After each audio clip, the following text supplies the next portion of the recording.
Ассалаумағалейкум достар, менің арнама қош келдіңіздер. Бүгін осындай үлкен дәмді круассандар дайындайтын боламыз. Менімен бірге болыңыздар. Бізге керегі жылы сүт, жылы су және де ашытқы, қант пен тұз, сұйық майымызды саламыз. Және де жұмыртқа. Мұнда менде бір жұмыртқаның ауызы, ал сарысын мен соңғысында бетіне жағуға алып қалдым. Осының барлығын салып, жақсылап венчикпен араластырып жібереміз. Ендігі ұнымызды 2-3 бөліп саламыз.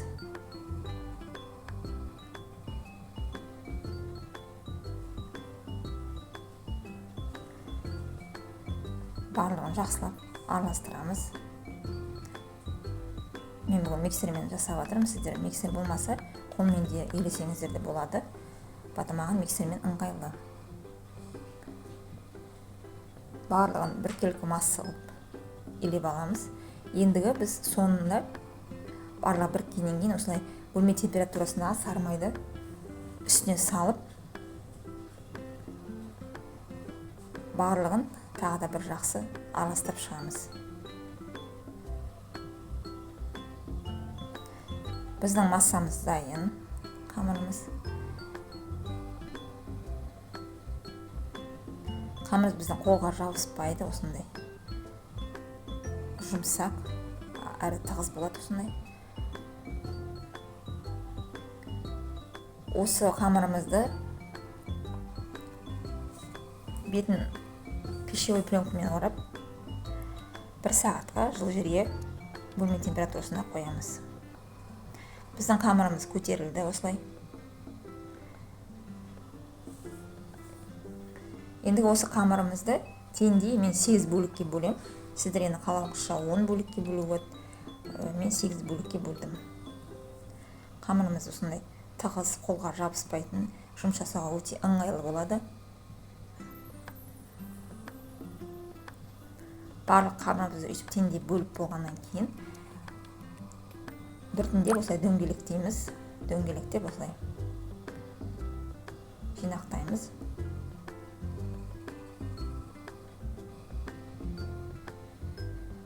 Осылай бәрін дөңгелетіп шыққаннан кейін бетін пищевой пленкамен жауып қоямыз, кеуіп қалмас үшін. Ендігі осылай бір қамырымызды алып, дөңгелектеп жайып шығамыз оқтаумен.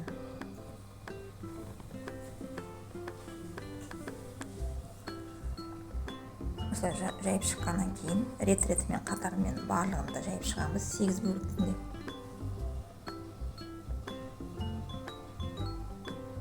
Қатты жұқалап керек емес, 3 сантиметрдей болады, осындай болып шығады. Барлығын да осылай жасап шықтық. Біз қамырды илеп, қамырымыз дайын. Енді осының үстіне бөлме температурасындағы сары майды жағып шығамыз.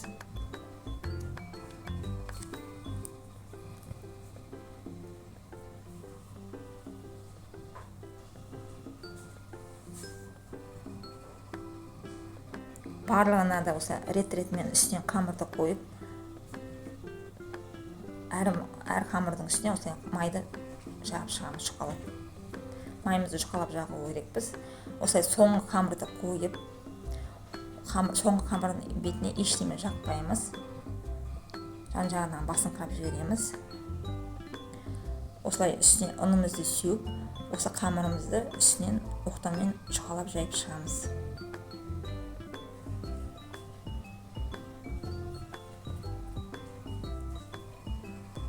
Осылай барлығын жайып шыққаннан кейін, енді осы қамырымызды мен теңдей 16 бөлікке бөліп шығамын.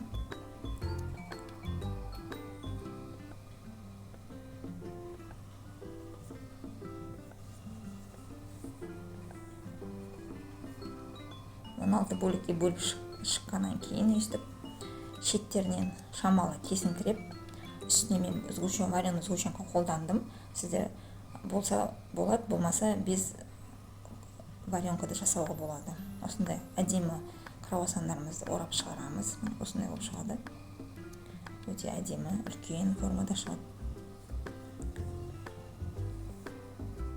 Тағы бір рет көрсетіп жіберейін. Мына ортасы осылай кесілген варенкамызды салып, осылай тартыңқырап, таздырып, орап жібереміз.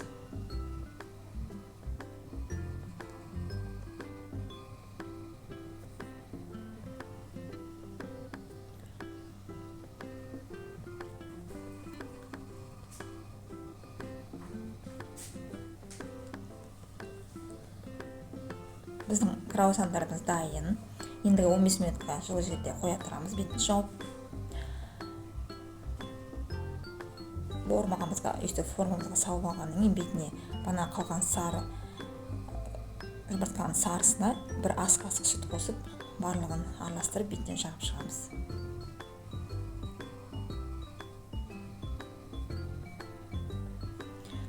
Осы круассандарымызды енді 195 градуста 25-30 минут қызарғанша пісіріп аламыз.